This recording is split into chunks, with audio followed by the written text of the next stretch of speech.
우리 기도하겠습니다. 하나님 아버지, 오늘 또 마가복음 3장을 공부하게 됩니다. 하나님께서 이 시간 저희들의 마음에 하나님의 말씀, 마가복음 3장을 통하여 말씀하여 주시었고, 이 깨닫는 것으로 인하여 하나님께 더욱더 가까이 나아갈 수 있도록 주님께서 지켜주시었고, 이 시간을 주장하여 주셔서 날마다의 삶이 하나님 앞에 감사의 삶, 말씀으로 드려지는 그런 삶 되어질 수 있도록 역사하여 주시옵소서.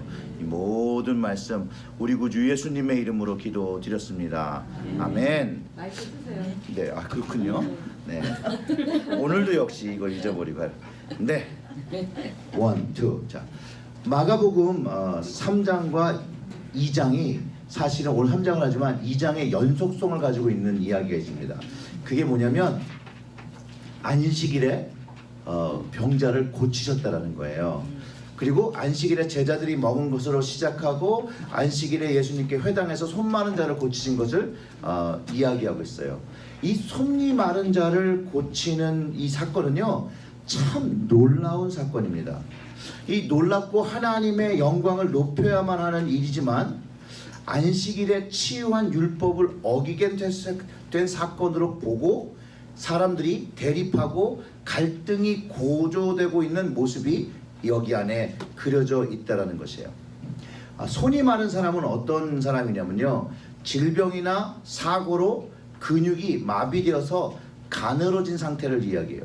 간혹 해서 이제 하체 마비가 된 사람들이 처음에는 이제 근육이 있죠. 그렇지만 점점 사용하지 않고 근육이 점점 퇴화하면서 이제 가늘어지게 된다는 거예요. 근데 참 근육이라는 게 신기한 게, 이 사용하고 쓰면 굵어지고 쓰지 않으면 얇아진다는 거예요. 제가 좀 어렸던 시절에 테니스를 친 적이 있는데요, 테니스를 많이 치고 나니까 이쪽 팔뚝이 이쪽 팔보다 월등히 두꺼워지더라고요. 그런 것처럼 이 인체의 신비가 정말 어디에 있는지 모를 정도로 신비하다는 것이죠. 그런데 더 이상한 장면은 이 회당 안에서 예수님을 고발하기 위해서 예수님의 잘못하는 것들을 짚어내기 위해서 주시하고 있는 모습들이 나오고 있다는 것이에요. 그래서 4절에 그들에게 이렇게 말씀하셨어요. 그들에게 이르시되 안식일에 선을 행하는 것과 악을 행하는 것과 생명을 구하는 것과 죽이는 것과 어느 것이 옳으냐 하시니 그들이 잠잠하였다라고 기록하고 있습니다. 안식일에 치유한 것을 죄라고 생각하는 사람들 마음을 예수님은 완악함이라고 표현하고, 그 마음에 예수님은 탄식하시고 노하셨다라고 얘기합니다. 사람들에게 하나님의 온전한 안식의 뜻을 가르쳐 주었어요. 바로 안식일에 선을 행하는 것. 그런데 그것을 악을 행하는 것이라고 보고 있다는 거예요. 생명을 구하는 것이라고 했는데 그것을 죽이는 것으로 받아들이고 있다는 것이죠. 그리고 그것을 그들에게 물어보았어요. 그럴 때 답을 하지 않습니다. 그들은 잠잠하며 침묵하며 암묵적으로 예수님이 잘못된 것이라고 판단하고 있을 때에 예수님이 이 손 마른 자를 고치셨다는 거예요. 그리고 성경은 이제 뭐라고 했냐면, 이 바리새인들이 나가서 곧 헤롯 왕과 함께 어떻게 하여 예수를 죽일까 의논했다고 기록하고 있습니다. 사람을 치료하는 것이 어떻게 당할 일이 되어지는 것인지, 살인의 마음을 품는 것과 사람을 치유하는 것, 어떤 것이 하나님 앞에 정당한 모습인지는 여러분들이 다 생각해 보시고 판단하실 수 있는 내용입니다. 그리고 제가 이미 카톡으로 바리새인하고 이 헤롯 땅에 대해서, 헤롯 땅이라고 부르는 것이 두 개가 있어요. 여기서 오늘 말하는 건 헤로디안으로 헤롯 왕조를 지키려는 자들이에요.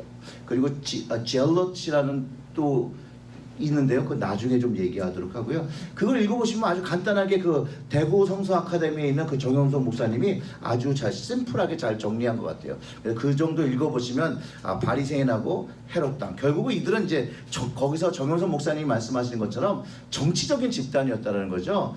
예수님이 이렇게 행동하시는 것이 내 인생에 내가 정치를 하고 내가 가진 권력을 놓고 안 놓고 하는데 이득이 되냐 이득이 되지 않는 거에 따라서 행동하고 판단했다는 것이에요.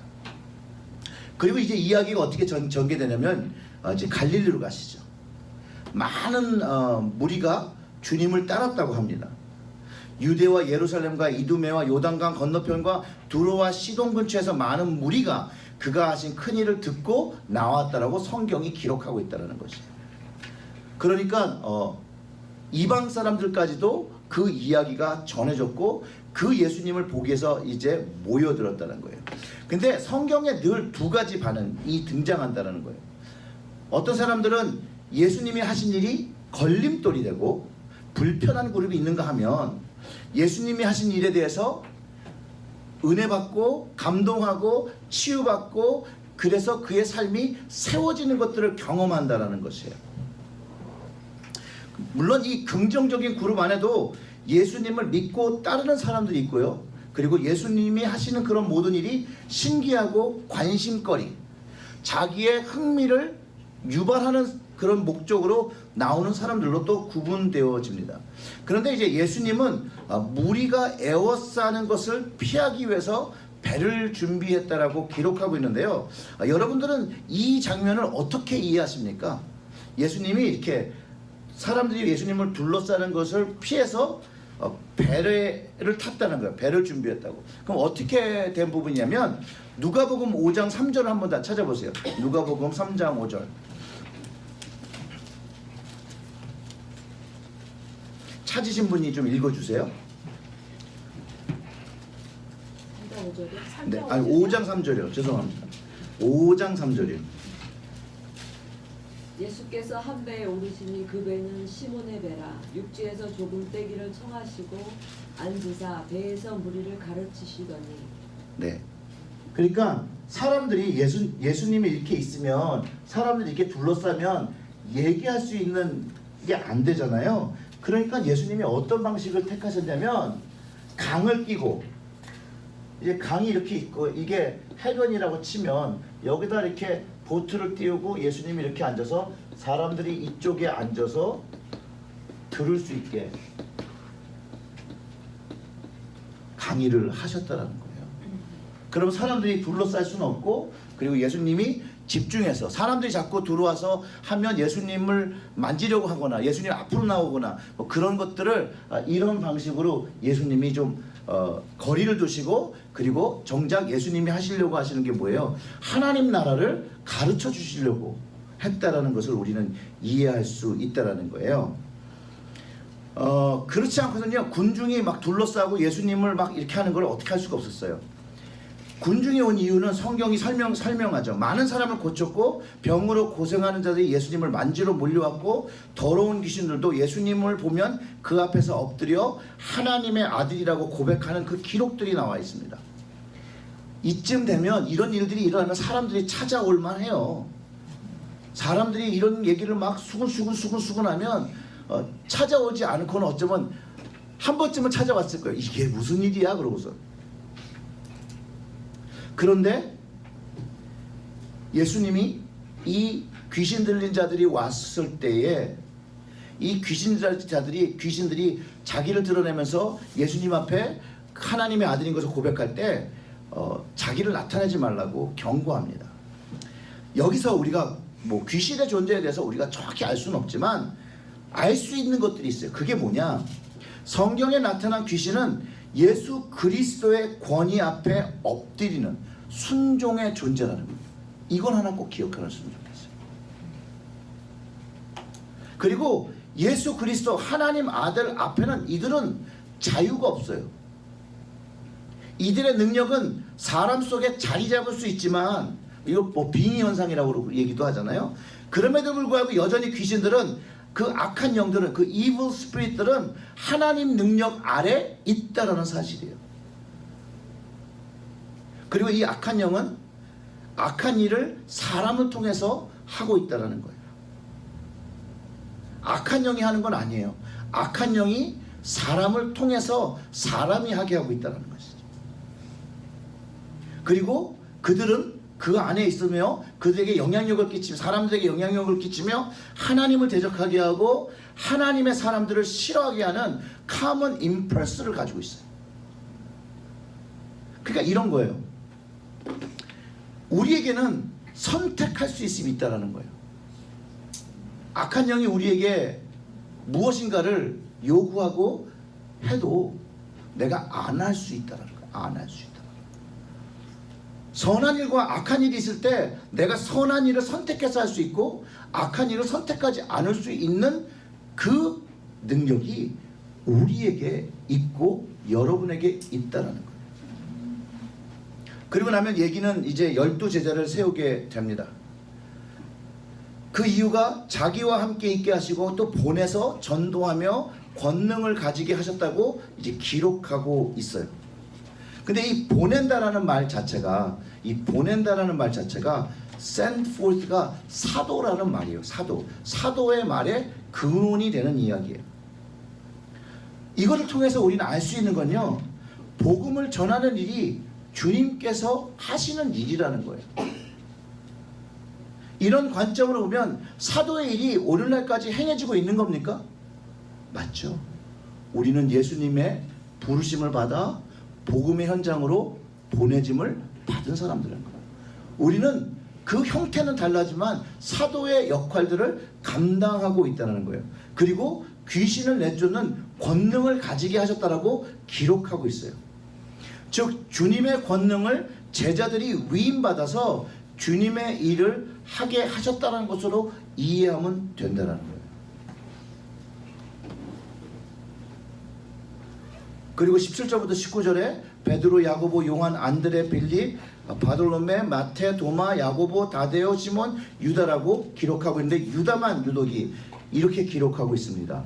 예수를 판자라. 제가 오늘 그 페이스북에 아침에 이런 그 사진인데 사진에 글귀가 하나 있는데요. 유다에 관한 이야기예요. 그래서 좀 말씀드릴게요. 이런 거예요. 유다는 최고의 목사와 최고의 리더와 최고의 조언자와 최고의 상담자를 가지고 있었습니다. 그러나 그는 실패했습니다. 그리고 이렇게 얘기해요. 문제는 리더십이 아닙니다. 어떤 교회를 다니는 것이 아닙니다.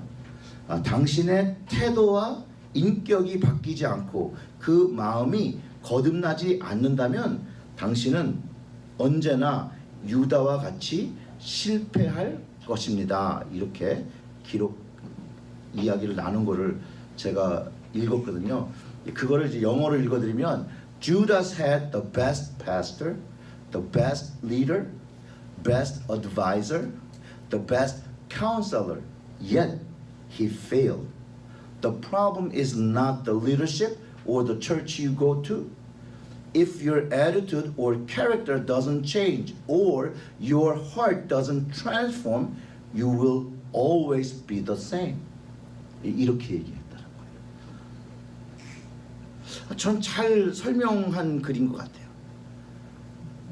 그리고 오늘 우리가 읽었던 그 유다를 기록하고 있는 것, 예수님을 팔게 되는 그 유혹을 그는 선택한 사람이라는 거죠.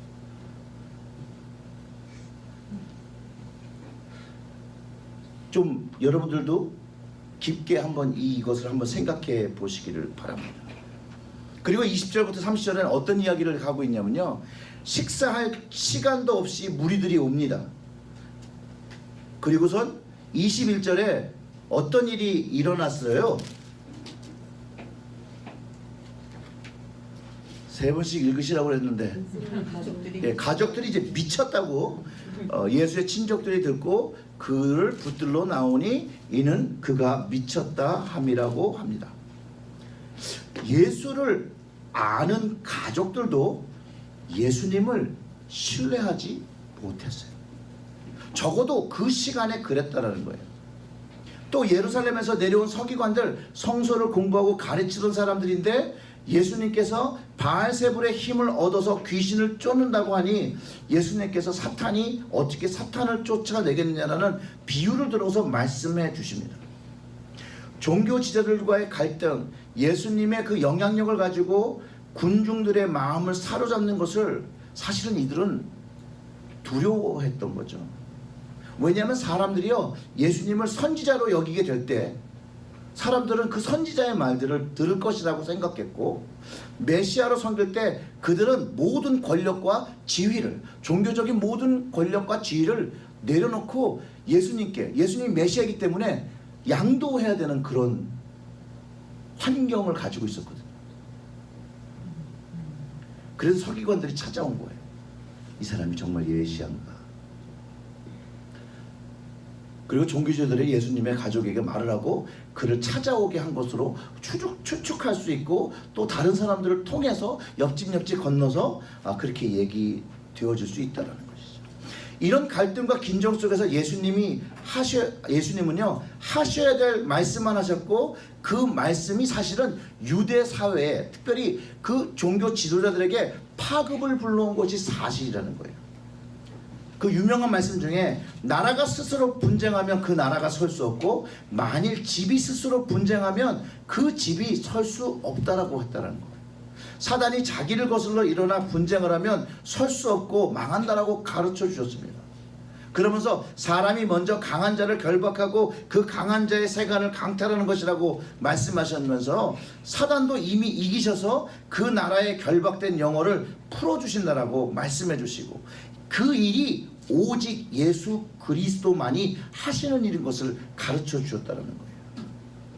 그리고 주님은 사람의 모든 죄와 모든 일에 사하심을 얻을 수 있으나, 누구든지 성령을 모독하는 자는 영원히 사하심을 얻지 못한다고, 영원한 죄가 될 것이라고 말씀하셨다는 거예요.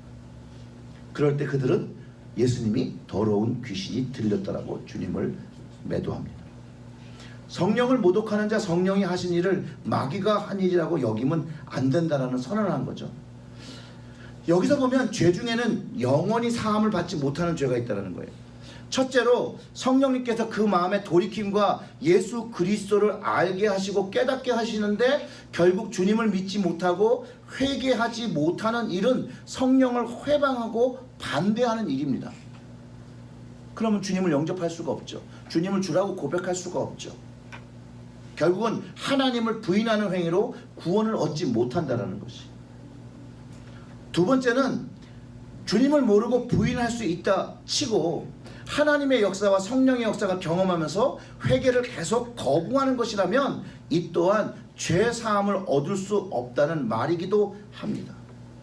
물론 이 말씀으로 많은 사람들이 사하심을 못 받을 수 있다는 불안감을 주시고 고통을 야기한 것도 사실이지만, 예수님의 은혜는요, 인간이 생각하는 그 깊이보다 더 깊고 더 크다라는 거예요.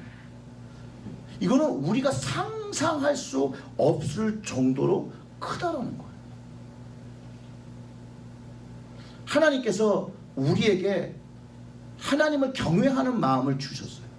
그리고 어떤 사건마다 그것이 진실이든 진실이 아니든 그 어떤 사건을 내가 하나님께 나를 낮추는 계기가 될 때 그런 기회를 얻는다라는 거죠.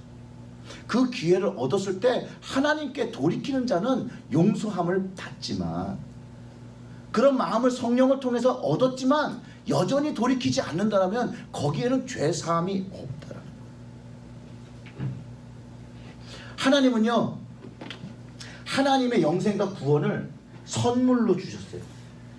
여러분 선물 좋아하세요? 네. 자, 선물이 잘 그려져야 될 텐데, 뭐 이렇게 그리잖아요. 이렇게 그 선물이 있는데, 선물은 주는 자가 있고요,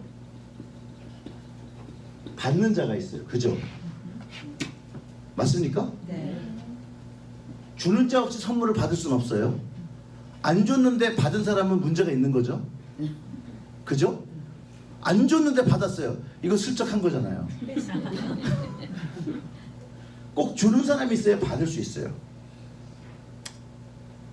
이 어떤 목사님이 진짜 일어난 이거 싫어해요. 근데 그 목사님 이름을 제가 미국 목사님인데 기억을 못해서 이분이 크리스마스 때 성도님으로부터 이렇게 예쁜 선물을 하나 받습니다.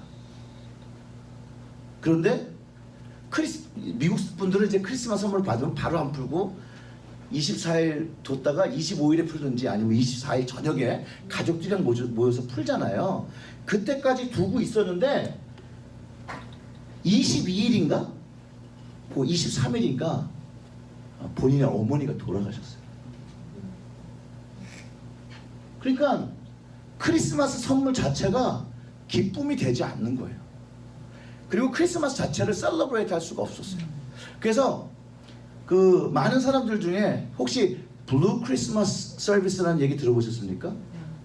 크리스마스 시즌에 사랑하는 가족이 돌아가셔서 이 크리스마스를 셀러브레이트 하기가 어려운 거예요. 그분들을 위해서 블루 크리스마스, 좀 슬픔이 있지만 그 돌아가신 분들을 같이 기억하며 그 안에서 예수님을 기억하자는 그런 의미로 나온 예배 형식이 블루 크리스마스 서비스라는 게 있어요.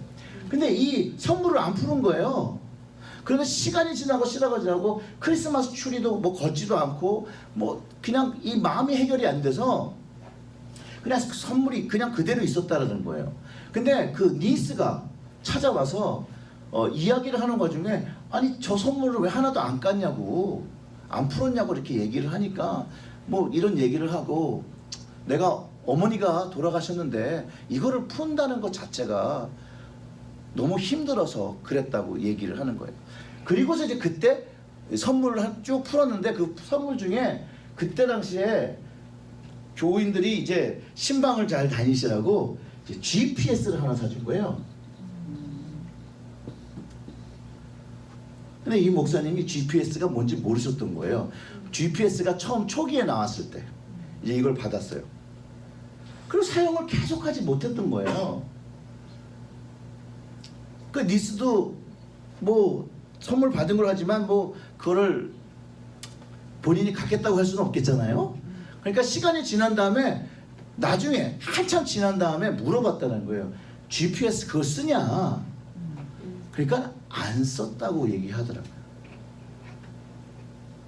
우리의 구원의 선물은 이 목사님이 받은 이 선물과 같아요.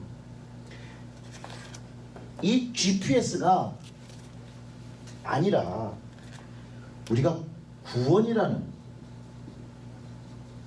영생이라는 선물을 주는 자를 통해서 받았단 말이에요.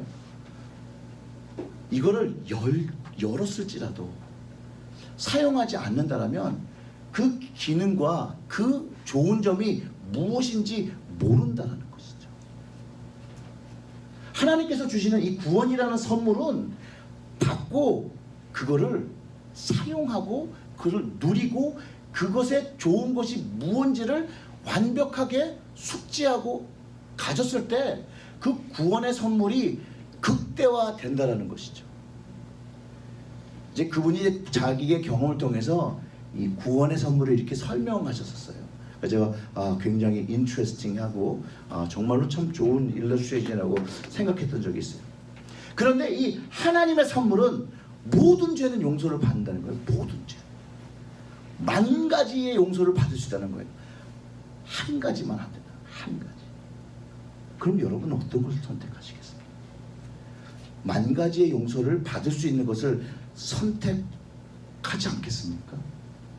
그런데 성령을 반대하는 마음, 이게 어떤 마음이냐면 예수님께서 마가복음 3장을 시작하면서 말씀하셨던 그 진노하시고 노하셨던 그 마음, 완악한 마음, 그 완악한 마음이 이것을 누리지 못하게 한다는 것이에요. 교만한 마음이 자리 잡아서 성령이 우리 마음을 변화시키고 감동시키고 우리의 마음을 바꾸려고 할 때 그걸 하지 않게 한다는 거예요. 그게 바로 우리 안에 있는 완악한 마음이라는 거예요. 근데 이 완악한 마음은 어디서부터 시작하냐면요, 이 완악은 교만에서 나온다라는 거예요. 교만한 마음이 자리를 잡고 있을 때 하나님이 주시는 것과 내 생각을 비교한다는 거죠.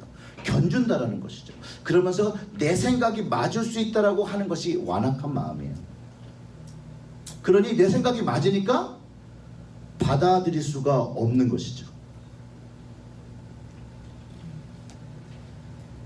다르게 얘기하면 이 하나님의 선물이 이것을 받으면 이게 이득인데 자기 생각으로 생각해 보니까 이게 이득이 아닌 거예요. 손해라고 생각하는 거예요. 그리고 그 마음이 가득한 사람은요, 절대로 자기의 것을 내려놓고 하나님의 선물을 받을 수가 없다라는 거예요. 여러분, 죄가 영어로 뭐죠?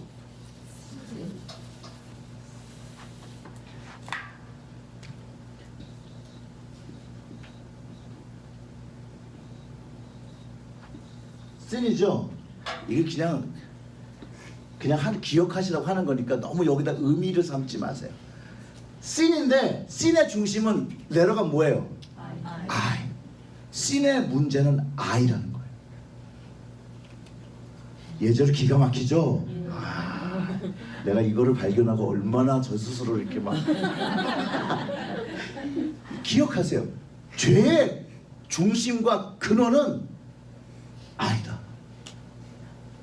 내가 중심이 되어질 때 하나님 앞에 죄를 짓게 된다는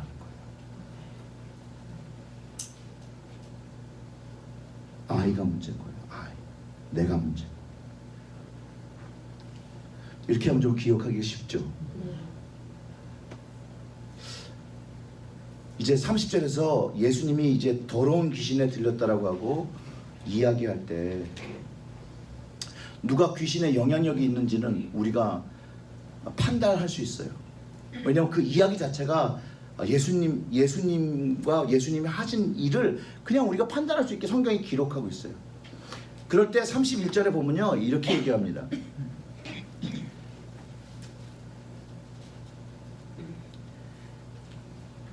그때 예수의 어머니와 동생들이 와서 밖에 서서 사람들을 보내며 예수님을 불렀다고 그래요. 예수님은 그들의 자신의 어머니도 동생들도 누이라고 하지 않고 어머니라고 하지 않았다는 거예요. 가족의 의미를 바꾸셨어요. 가족의 의미. 그리고선 어머니와 내 형제고 자매라고 하는 사람은 하나님의 뜻대로 행하는 자라고 이야기를 합니다. 이미 친족이 그가 미쳤다고 찾아왔었고요. 자신의 가족도 하나님의 뜻을 알지 못하고 행하지 못하면 주님은 가족이 아니라고 대치적인 이야기를 하고 있다는 것이죠. 에베소서 바울은요, 그리스도인을 가족으로 정하죠. 이제부터 너희는 외인도 아니요 나그네도 아니요 오직 성도와 동일한 시민이요 하나님의 권석이라. 너희는 사도들과 선지자들의 터 위에 세우심을 입은 자라. 그리스도 예수께서 친히 모퉁이 돌이 되셨느니라. 그 안에서 건물마다 서로 연결하여 주 안에서 성전이 되어가고 너희도 성령 안에서 그리스도 예수 안에서 함께 지어져 가느니라. 주님께서는요, 그 가족에 대해서 얘기하셨어요. 하늘의 가족, 이 땅의 가족이 아니라 하늘의 가족.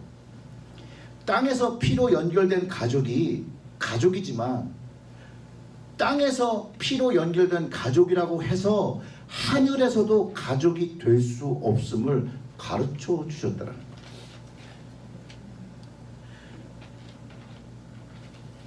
그래서 주를 믿고 하나님의 뜻을 따라 행하며 사는 것이 너무도 중요한 것입니다. 성경은 부분적으로 알면 안 되고요, 큰 픽처 안에서 제가 말씀드렸던 하나님 나라라는 그 뜻 안에서 하나님의 뜻을 이해하고 그 하나님의 뜻을 가지고 살 때만이 우리는 하나님께서 이끄시는 그 생명의 길로 살아갈 수 있습니다. 이미 땅에서 가족으로 살 수 있는 기회를 하나님께서 주셨어요. 그리고 또 하나님 하늘에서 가족으로 살 수 있도록 기회를 주셨다라는 거예요. 선택은 누가 한 거예요? 내가 하고 있다는 거예요. 내가. 하늘에서 영원한 가족으로 계속 살기 위해서는 하나님의 뜻대로 행하는 자가 되어야만 하늘에서 영원히 살아갈 수 있는 가족이 된다라고 예수님이 말씀하시는 거예요.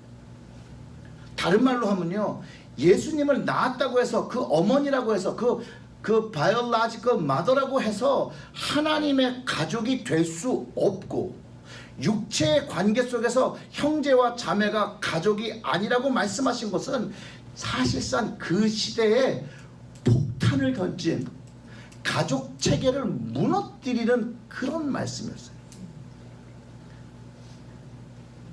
사실은 그거를 아시는 예수님께서 굳이 하지 않으셔도 될 말을 왜 하셨을까? 여러분 그렇게 생각하십니까? 아니면 그때가 정말 right moment이기 때문에 하신 것일까요? 저는 후자라고 생각합니다.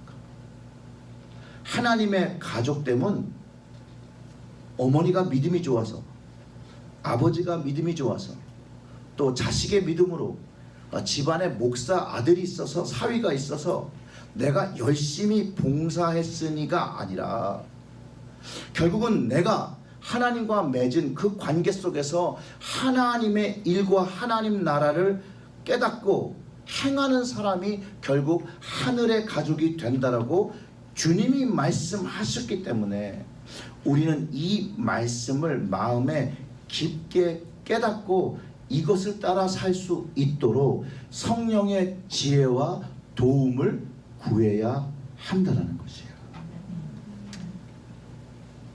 세상이요, 우리에게 인본주의를 가르쳐 왔고요, 그 인본주의의 그 피크에 우리가 지금 살고 있다라는 거예요. 예전에는 이렇게 밑에서 시작했다면요, 지금 인본주의의 거의 컬미네이션, 이 정점에 이루고 있어요. 정점에. 그래서 하나님의 말씀과 생각이 그렇게 중요하지 않은 세대에서 살고 있습니다. 이게 어떤 목사님이 하셨다는데 제가 참 그 얘기를 들으면서 깜짝 놀랐어요. 그런데 이해가 되고 공감이 되어지더라고요. 어떤 목사님이, 이제 미국 목사님이죠. 미국 목사님들, 후배 목사님들한테 이렇게 말씀하셨더라고요. 주일날 젊은 그룹들이 아이들 스포츠 시키라고 나가는 거에 대해서 절대로 하나님의 예배와 스포츠와 경쟁하지 마라. 왜 이런 말씀하셨을까요? 스포츠랑 경쟁하면 이 시대는 진다라고 말씀하신 거예요. 여러분들 이거에 대해서 어떻게 생각하십니까? 공감은 되죠? 근데 뭔가 찜찜하죠? 그 뭐가 찜찜한 거예요? 교회를 접속 예배를 못 드리겠죠? 애들. 우선순위에 대한 문제죠. 그렇죠? 우선순위를 알지만 우선순위를 꺾는 것. 아니, 안 된다고 해서 해야 될 것을 이야기하지 않고 경쟁하지 말라는 것은 저는 잘못된 것이라고 생각합니다. 여러분들이 스포츠 선택할 수 있어요. 하지만 영적 리더는 그것이 옳지 않다라고, 그래도 예배를 드려야 된다라고 얘기해야 된다는 거예요. 그게 세상에 질지라도 저는 그게 지는 거라고 생각하지 않습니다. 여러분, 주일 성수는요 아주 중요한 겁니다. 주일 성수는요 교회 친구 만나러 오는 거 아니고, 목사 보러 오는 거 아니고, 얼굴 도장 찍으러 오는 거 아닙니다. 하나님께 내가 받은 은혜를 감사함으로 제사로 드리기 위해서 나아오시는 거라는 거.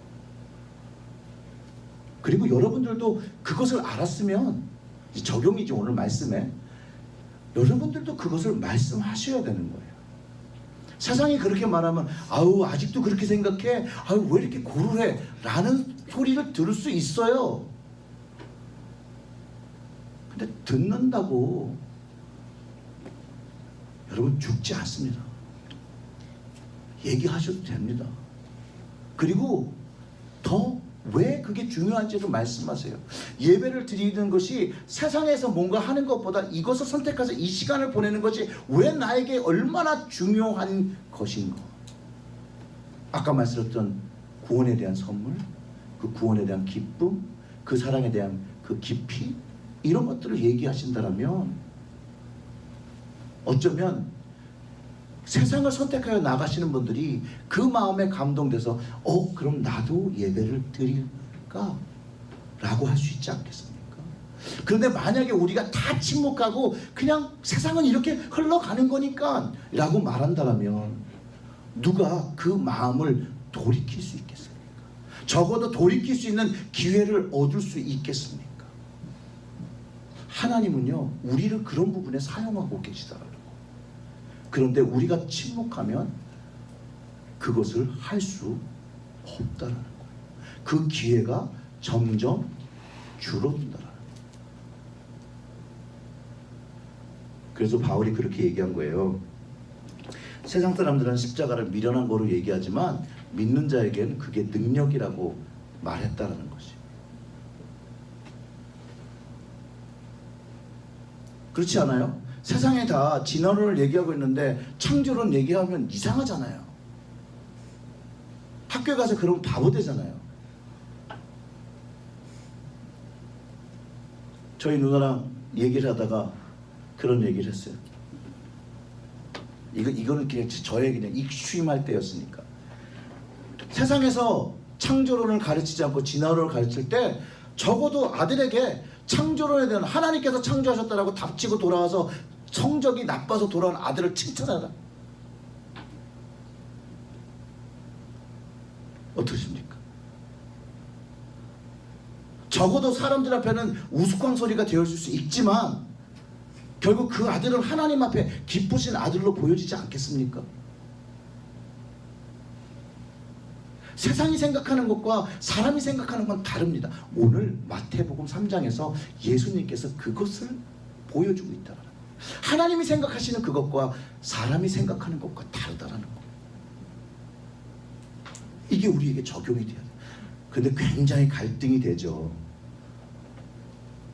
여러분, 오죽 갈등이 됐으면 그 이야기를 듣고 예수님을 죽이고 싶어하는 악함이 생깁니다. 그 무슨 얘기냐면요, 그 안에는 예수님 말이 옳다라는 건 인정이 돼요. 인정이 되지만 이게 인정되면 내 것이 무너진다고 생각하기 때문에 예수님을 죽였어야만 한다는 거예요. 그래서 모의를 했다라는 거예요. 죽이려고 계획을 세우기 시작했다라는 거예요. 요즘 세상이 그렇잖아요. 우리들에게 살아가는 세상이 그렇잖아요. 성경을 가지고 다니지만 우리가 성경의 말씀대로 살아가는 것이 어떤 부분들이 있습니까? 오늘 여러분들이 마가복음의 3장을 이야기했습니다. 자, 귀신에 대해서 여러분 친구들과 어떻게 얘기하시겠습니까? 저는 알아요. 여러분들이 어떤 얘기를 하실지. 어떤 얘기 할까요? 침묵한다. 그러면 얘기하지 않는 거예요. 그리고 지혜롭다 라고 하실 수 있어요. 어떻게 생각하십니까? 성경에서 분명히 얘기하고 있는 내용인데 이 얘기하면 완전히 세상에 나가면 바보 되거든요. 그런데 여러분, 이 시대는요, 외계인도 믿는 시대예요. 예수님 믿는 거 다를 게 하나도 없다고 사람들이 생각해요. 그런데 우리의 삶의 모습, 그거는 확실하다.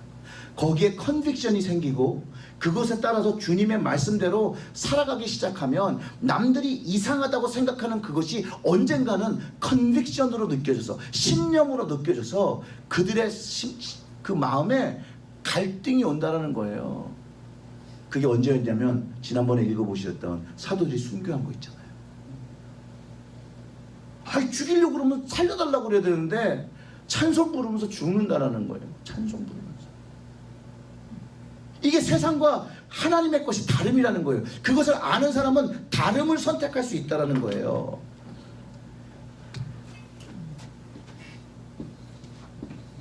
겨울에 로마 병사들이 그 크리스천들을 죽이려고 하는데 강에다가 이렇게 구멍을 뚫고 하나씩 빠뜨립니다.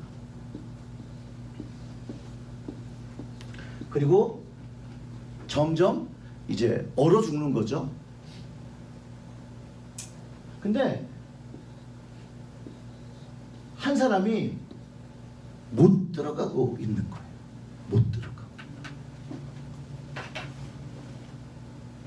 근데 갑자기 이 뒤에 이렇게 있던 로마 병사 중에 한 사람이 갑자기 옷을 벗더니 여기 이렇게 쑥 들어가는 거예요. 이 군대 장관이 얼마나 당황했겠습니까?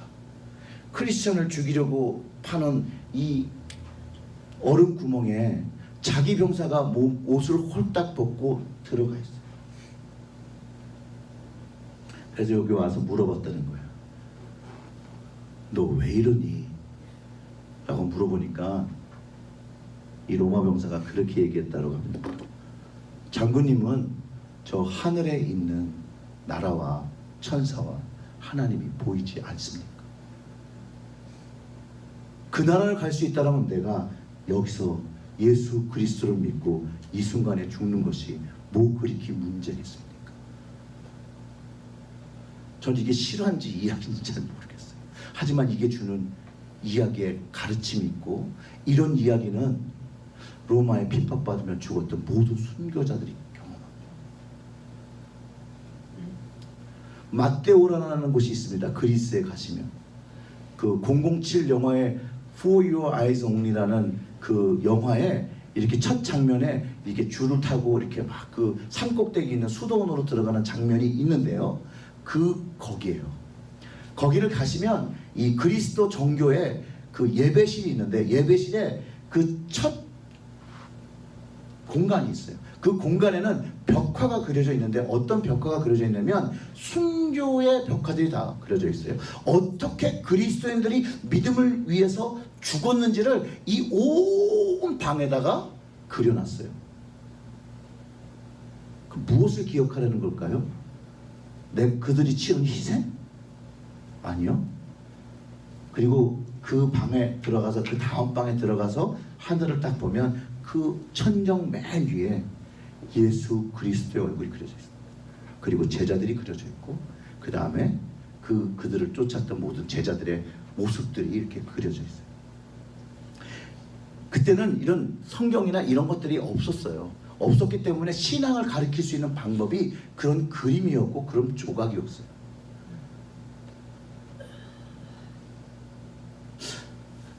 제가 그 방에 들어가서 무릎 꿇고 기도하면서 참 회개를 많이 했습니다.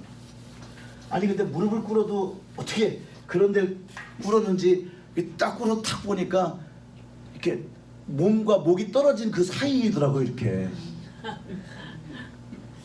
그러면서 생각한 게, 예수 그리스도를 이렇게 믿을 수 있을까? 나는 정말 내 삶을 드렸다고 하는, 이거 제 경우에 제 경우, 여러분들이 그러라는 게 아니라 제 경우예요. 드렸다라고 얘기하는데 내가 정말 그 자리에 있고 그 하늘을 보며 그 자리에 설 수 있을까? 근데 그때 당시에는요, 그렇지 못했어요. 그리고 그렇지 못함에 대해서 무릎 꿇고 기도했죠. 회개했죠.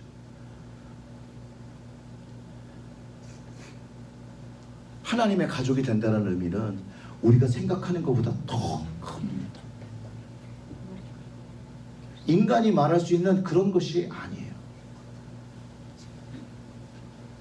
오늘 말씀이 계속해서 그 사건들을 통해서 가르쳐주고 있는 것이, 귀신 들린 게 귀신에서 풀려난 것이 중요한 것이 아니라 그 귀신을 넘어선 하나님의 능력과 권위라는 거예요. 그 권위가 우리에게 예수 그리스도를 통해서 구원의 영생의 하늘의 영원한 언약을 주셨다라는 거, 그것들을 가르쳐주고 있고, 그 귀한 것들을 어떻게 사용할 것이냐에 대해서 우리에게 말씀을 통해서 질문하고 계시다라는 거예요.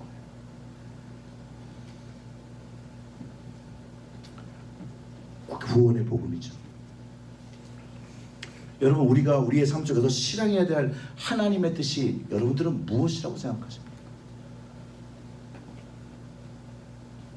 저는 성서에서 우리에게 말씀하시는 말씀이 있다고 생각합니다.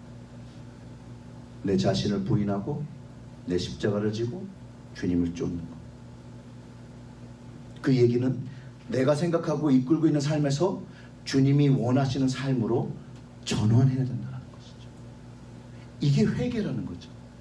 그리고 이게 완전히 전환되었을 때 회개에 대한 열매를 맺고 우리는 하나님께로, 주님께로 이제 걸어 나가는 것이라는 거예요. 요즘 세상은 점점 악해집니다. 그리고 여러분들의 자녀들이 또 여러분이 그 악한 세상에 다 노출되어서 살아갑니다. 믿음을 지키기가 점점 더 어려워집니다. 여러분들은 무엇을 어떻게 하나님께 하실 수 있으시겠습니까? 오늘 말씀을 제가 이제 준비하고 성경 공부를 준비하면서 이런 얘기를 하게 됐어요. 그 목사님들과 이제 태스크포스를 하면서 이제 어떤 목사님이 얘기를 한 거죠. 여기 그 랭캐스터의 그 밀레니엄 티어터가 있잖아요. 거기서 노아의 방주를 공연했던 적이 있는데 이 목사님의 딸이 그 노아의 방주를 다 보고 나온 다음에 한 이야기가 있다는 거예요. 뭐라고 그랬을까요? 여러분, 이 딸 아이가 뭐라고 그랬을지 한번 상상을 해보십시오. 이 아이가 나와서 하는 말, 저렇게 수많은 사람들을 몇 명을 살리고자 죽인 하나님은 믿고 싶지 않다라는 결론을 내렸어요. 이게 세상이 보는 시각이에요. 만약 여러분의 자녀들이, 여러분의 손자들이, 손녀들이 그렇게 말씀을 한다라면 여러분들은 어떻게 답변을 하시겠습니까?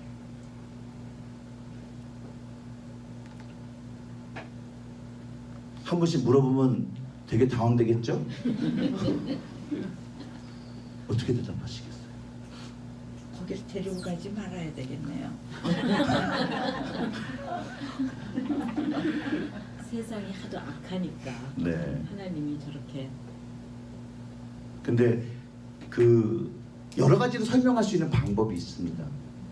그런데 결국 제가 이 이야기를 나눠드린 건 결국은 하나님 측면에서 생각을 하는 것이 아니라 사람의 생각으로 이 하나님의 것을 본다라는 것이죠. 이것을 여러 가지 방법으로 이해할 수 있는 게 있어요. 뭐냐면 이 이야기는 유대의 어머니들이 자녀들을 바라보며 하나님의 구원에 대한 이야기를 해주었던 이야기로 생각한다면 이 아이가 이 유대의 사회 속에서 그리고 이 험한 세상 속에서 이 아이가 살아야 되는 그 삶 속에서 하나님을 붙잡기 위해서 어머니가 할 수 있는 최고의 이야기로 설명하기도 합니다. 굉장히 개인적인 구원에 대한 이야기를 했다라는 것이죠. 왜냐하면 그 어머니는요, 남이 구원되는 거 상관이 없는 거예요. 이건 굉장히 개인적인 얘기죠. 하지만 노아 방주의 이야기는 예수 그리스도의 예표입니다. 결국은 방주되는 그 예수님을 타지 않는다라며, 그것을 받아들이지 못한다라며, 결국 그것이 하나님의 뜻이 거기 있는 것이라며 그것을 받아들이지 않는다라며 아무리 내 딸일지라도 내 아들일지라도 하나님의 자녀가 될 수 없다라는 오늘 이 이야기와는 같은 내용의 이야기라는 것을 여러분 기억하시기를 바랍니다. 그래서 모두가 불편했던 거예요. 이 이야기를 할 때 모든 사람들이 불편했어요. 여러분들도 불편할 수 있어요. 우리도 불편한 개연성을 가질 수 있어요. 하지만 진리는 오직 하나님만 구원이지 아니십니까? 세상에 구원의 방법이 있습니까? 있어요? 저는 없어요. 여러분 정말 없다라고 생각하십니까? 그걸 믿으십니까? 그러면 우리의 생각을 바꿔야 돼요. 어떤 거? 오늘 예수님께서 말씀하시는 거. 하나님의 뜻대로 행하는 자가 되어야 합니다. 거의 이게 이 3장의 결론이죠. 하나님의 뜻대로 행하는 자. 하나님의 뜻대로 행하는 자는 하나님의 뜻을 알아야죠.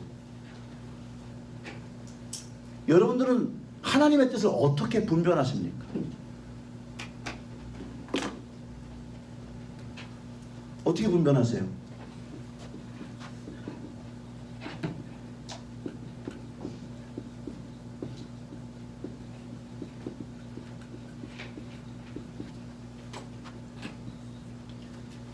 여러분 하나님의 뜻을 어떻게 분별하세요?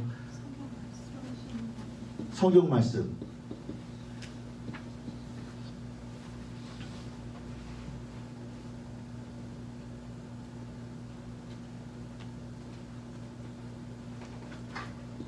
질문을 제가 안 써서 그런가요? 하나님의 뜻을 어떻게 분별하세요? 사랑? 사랑이요? 네.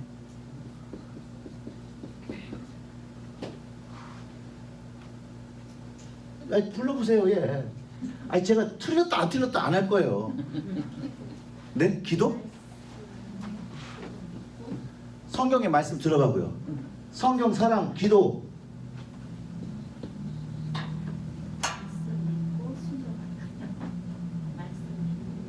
하나님의 뜻을 순종해요? 이건 뜻을 알면 순종하는 거. 뜻을 분별하는 거. 하나님의 뜻이 뭔지.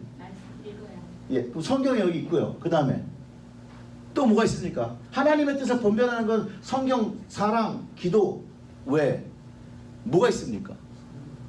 뭐라고요? 기뻐. 뭐요? 자, 성령.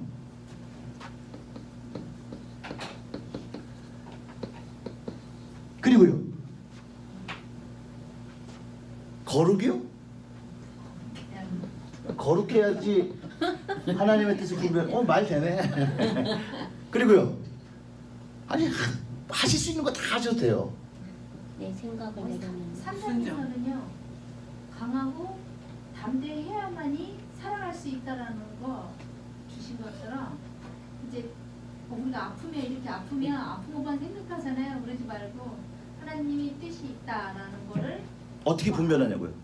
네? 말씀을 계속 읽어야죠. 아니 이 했으니까 딴 거. 예. 생각할 수 있는 부분들 다 생각해 보세요. 기다려요? 기다림?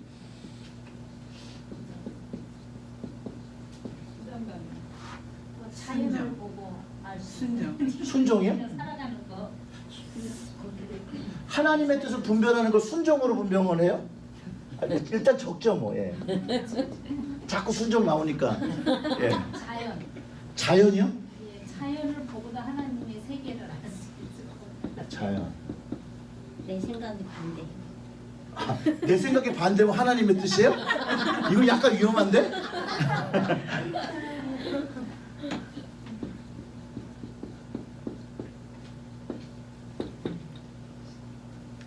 근데 하나님의 뜻을 분별하는 것을 웨슬리안 트래디션에서 이렇게 가립니다.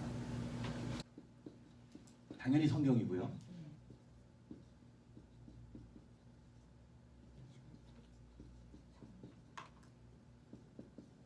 감리교회 그거 아니에요? 네. 그리고 이것들을 하는 것이 성경, 기도, 금식, 그 다음에 크리스천 펠로십을 다 포함하는 거예요. 그것을 통해서 이 네 가지를 통해서 하나님의 뜻을 분별하는 거예요. 그리고 이 경험과 이성과 전통이 아무리 다 하나님의 뜻을 이야기하지만 성경이 인준하지 않는다면 그것은 하나님의 뜻으로 보지 않는다라고 얘기하고 있고, 이 뜻을 분별하기 위해서 하는 것이 말씀 예배드리고 기도하고 금식하고 그 다음에 크리스천 펠로우십. 그 뭐냐면 사람을 통해서도, 나에게 주신 사람들을 통해서도 하나님은 말씀하신다는 걸 경험한다는 거예요. 그래서 이 네 가지가 있고 그 네 가지를 통해서 하나님의 뜻을 분별하는 건데, 아마 이 내용들이 여기 안에 다 포함되는 내용일 거예요. 이걸 웨슬리안 쿼드릴레터리라고 얘기하거든요. 하나님의 뜻을 분별하는 것은 굉장히 브로드한 건데, 처음에 가장 권위를 두는 것은 말씀이라는 거예요. 오늘 3장에서 얘기하는 것처럼 주님의 권위, 하나님의 권위, 그 말씀이 성경이라는 것이고, 그 성경의 말씀을 따라서 여태까지 사람들이 가져온 전통은 히스토리라고 볼 수도 있고, 교회가 가진 그 이야기의 그 나열된 것들, 그거를 통해서 하나님의 뜻을 분별할 수 있다라는 거예요. 그 다음에 하나님께서 우리에게 주신 이성은 충분히 하나님의 뜻을 분별할 수 있다는 거죠. 이것도 기프트거든요. 이성도. 그리고 경험적인 것이 이것이 하나님의 뜻이 아닐 수 있다, 하나님의 뜻일 수 있다라고 얘기하는 것이, 아까 거기에 아까 뭐 자연에 대한 걸 통해서 자기를 돌아보고 한다는 거, 그것도 경험에서 나오는 거거든요. 이런 것들을 가지고 하나님의 뜻을 분별한다는 거예요. 저게 감리교의 네. 그거죠? 네네. 기본. 네. 예. 이걸 가지고 이제 하나님의 뜻을 분별하는 우리의 기준으로 삼는 것이에요. 감리교에 있으니까 제가 감리교의 것들도 이제 가르쳐 드리는 거죠. 오늘 마가복음 3장을 하면서 여러분 혹시 질문이 있으십니까?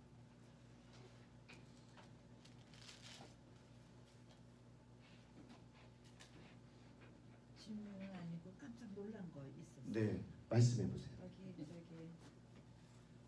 그 어머니하고 그 노이동 그 형제들이 예수님이 미쳤다고 했을 때, 네, 다시 또 돌아왔을 때 예수님은 누가 내 어머니고, 네, 그때 깜짝 놀랐어요. 그렇죠. 근데 뒤로 이제 읽어 내려가면서는 근데 그 말씀 자체가 제가 오늘 말씀드린 것 중에 하나님의 가족이 될 수 있는 것이, 내가 혈육의 관계를 가지고 있더라고 해도 하나님의 가족이 될 수 없다라는 사실이 있다라는 거예요. 그것에 대해서 조금만 더 깊게 생각하시면 우리는 우리의 가족, 정말로 예수님을 믿고 살아가고 있는지를 한 번쯤 생각해 보아야 되고, 그리고 주변에 그런 사람들이 있다라면 그분들을 위하여 그 가정에 전도의 문이 열릴 수 있도록, 하나님의 뜻을 알고 순종할 수 있도록, 구원의 선물의 의미를 알 수 있도록. 지금 제가 아까 말씀한 거 거꾸로 다 적어가지고 플러드 났다 그러는 건가요? 아니면 시간이 됐다는 건가요? 시간이 됐다. 네. 그거를 우리가 해야 된다는 거예요. 만약에 구원의 그 열매와 그 선물이 얼마나 중요하다는 것을 아는 사람이, 내 옆에 있는 형제와 자매, 가족이 그 구원의 기쁨이 없고 구원의 확신이 없고 구원의 약속이 없어서 가슴 아파하고 있을 때에 가만히 있으면 안 된다는 얘기를 가르쳐 주거든요. 같이 안타까워하고 같이 기도해야 돼요. 그런 것들을 우리에게 가르쳐 준다는 것이에요. 사랑하는 성도 여러분, 한 가지만 꼭 기억하시기 바랍니다. 하나님의 뜻을 행하는 자가 하나님의 가족이 된다는 거예요. 정확히 1시간 되었습니다. 우리 다 같이 기도하겠습니다.